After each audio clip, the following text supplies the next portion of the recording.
Jason Grosso. Hi, I'm Miss Koutsaratis. Hi, I'm Michael Lazowski. My name is Kevin Schindler. Hi, I'm Joel Bletta. Hi, I'm Gabe Feller. I am Mrs. Dappy. Chapter 9, Fish On. On Saturday, Governor Osada Nakorn was not sure the wild boars were up to risking the trip. Weather forecasts, though, indicated rain was on the way.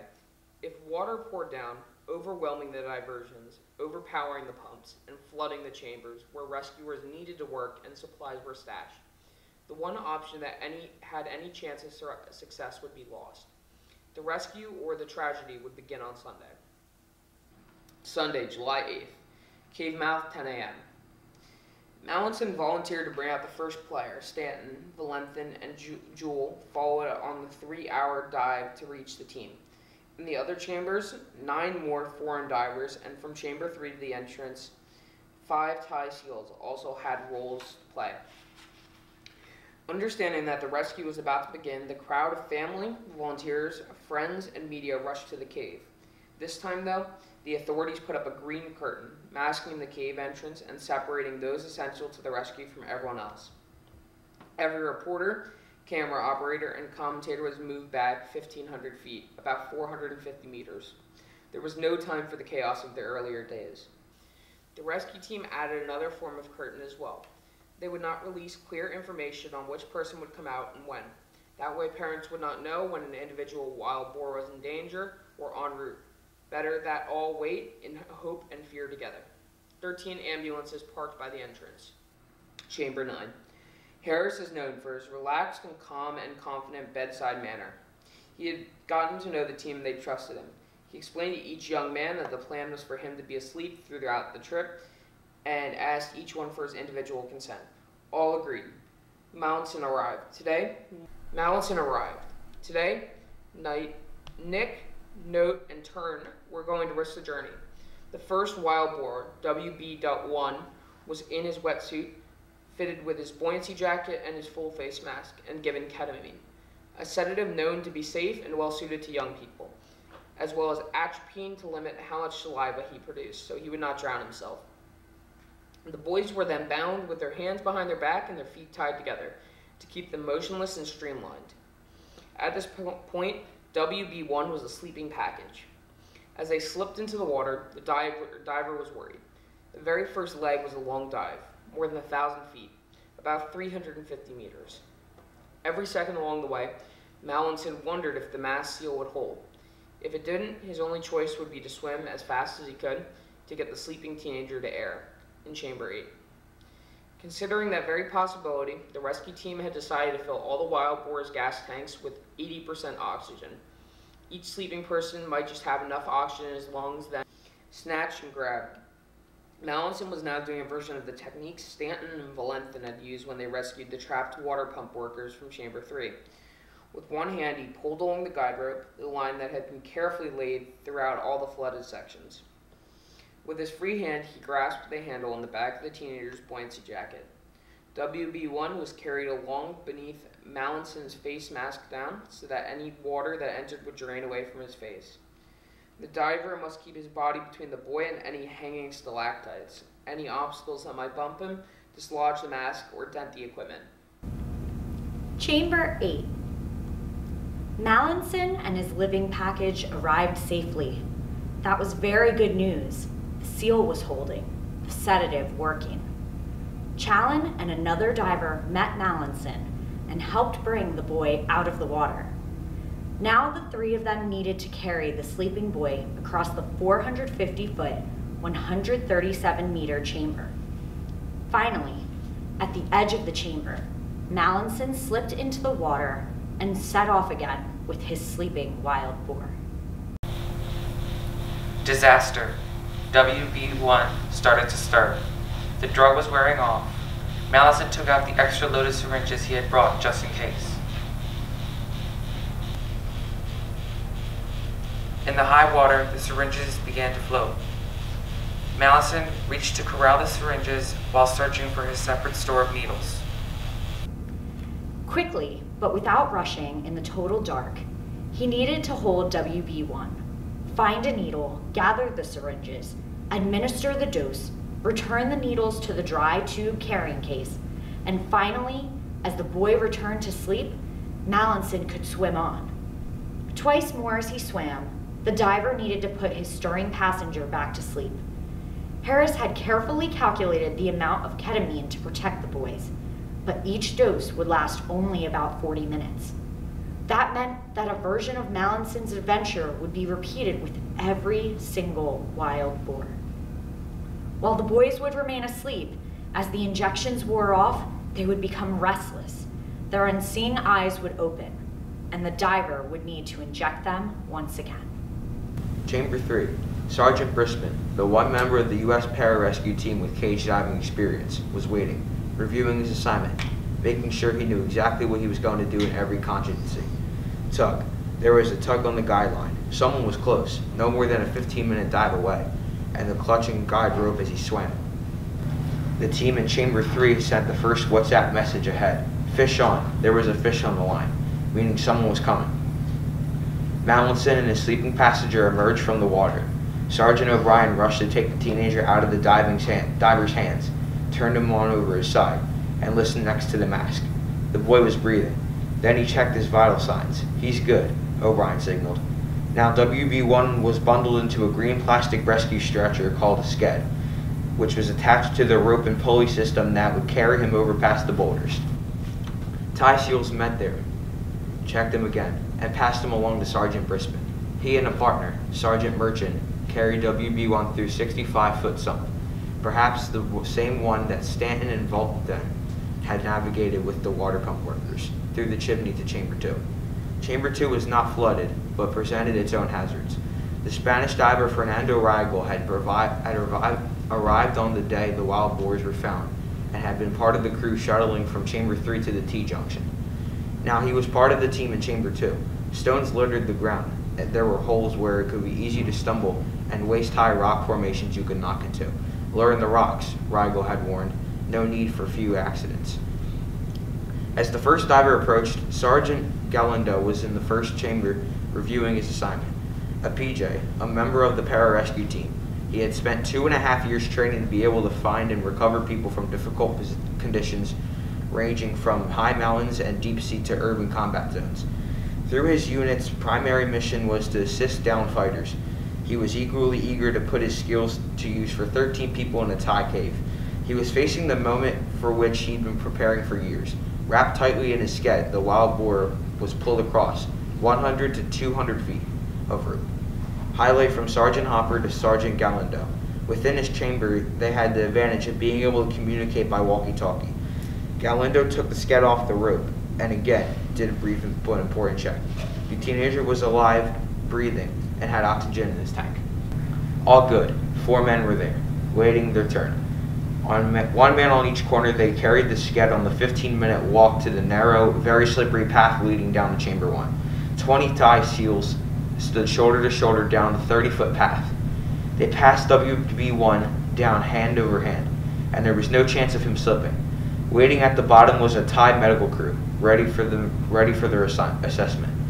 Beyond them, in groups stationed about 5 walking minutes apart, were SEALs, who would carry the very first trapped young man out of the cave and into one of the waiting ambulances. 5:40 p.m. on a day that began with WB-1 being sedated in Chamber 9, he was now alive, safe, and breathing open air. 3 more wild boars followed with no major mishaps or drama. After each one arrived at Chamber 3, Briskman checked him and confirmed that he was alive, breathing, asleep but unharmed. According to plan, Harris followed the last diver and boy out, just in case. When the diver emerged, a soldier patted him on the shoulder and said, 4 out of 4, Doc. Harris was so aware of the dangers along every inch of the route that he assumed that meant all the boys were dead. He could not have been more wrong. The first day of the impossible rescue had gone impossibly well, but to Hodges, that very success was a danger. He called together the Thai SEALs, the international divers, and the American team for a hot wash. Like sports coaches watching a film of the first game of a championship series, He wanted to review every step, every play. What had gone wrong? What had gone right? What could be improved? What did they have to be alert of that they had missed? Now is not the time, he warned, to get complacent or overconfident. We went 4 for 4.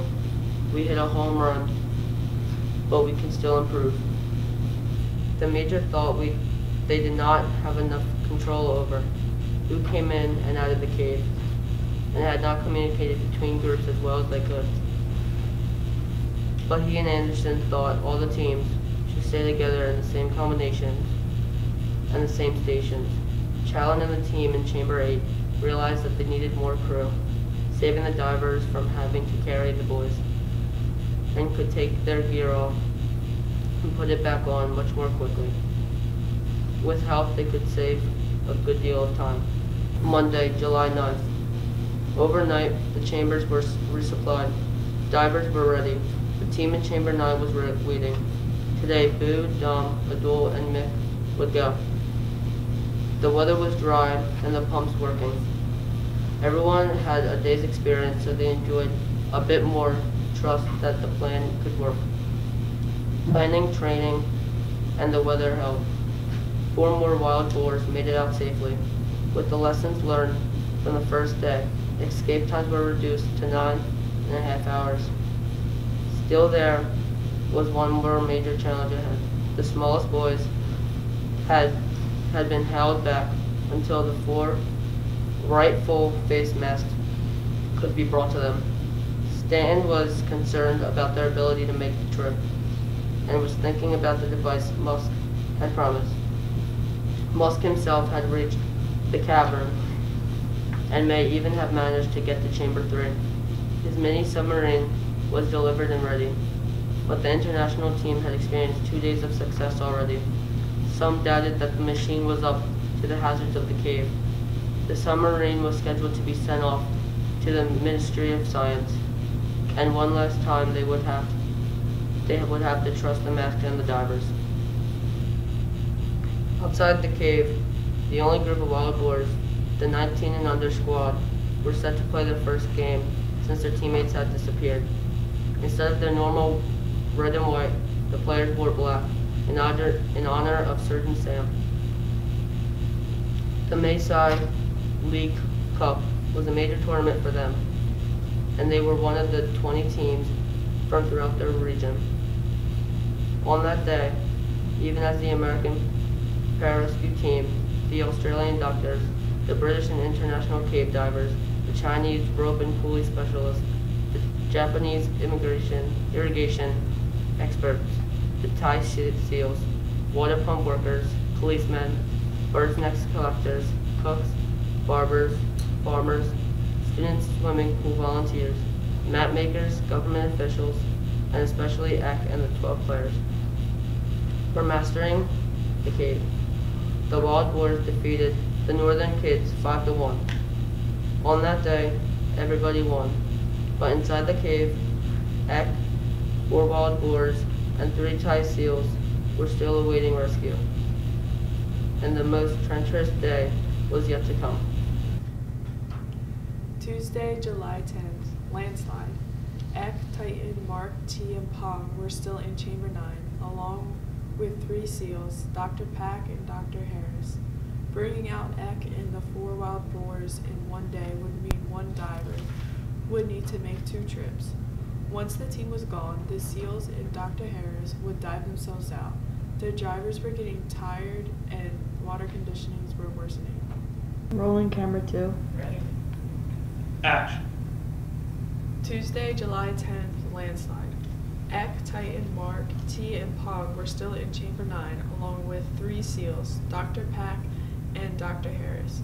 Bringing out Eck and the 4 wild boars in one day would mean the diver would need to make 2 trips. Once the team was gone, the SEALs and Dr. Harris would dive themselves out. The divers were getting tired and the water conditions were worsening. By now there was zero visibility in the water, which increasingly littered with debris from the rescue efforts, such as discarded wires and tubes. Swimming in the sludge, a diver could not see craggy rocks until he hit them. Yet making certain that never happened to one of the sleeping boys was crucial. One bang could dislodge the face mask.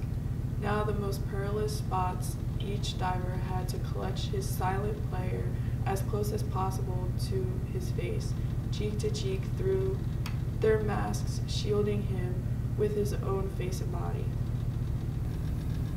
Worst conditions tired divers, but there were forecasts of new rain, so everyone needed to push on.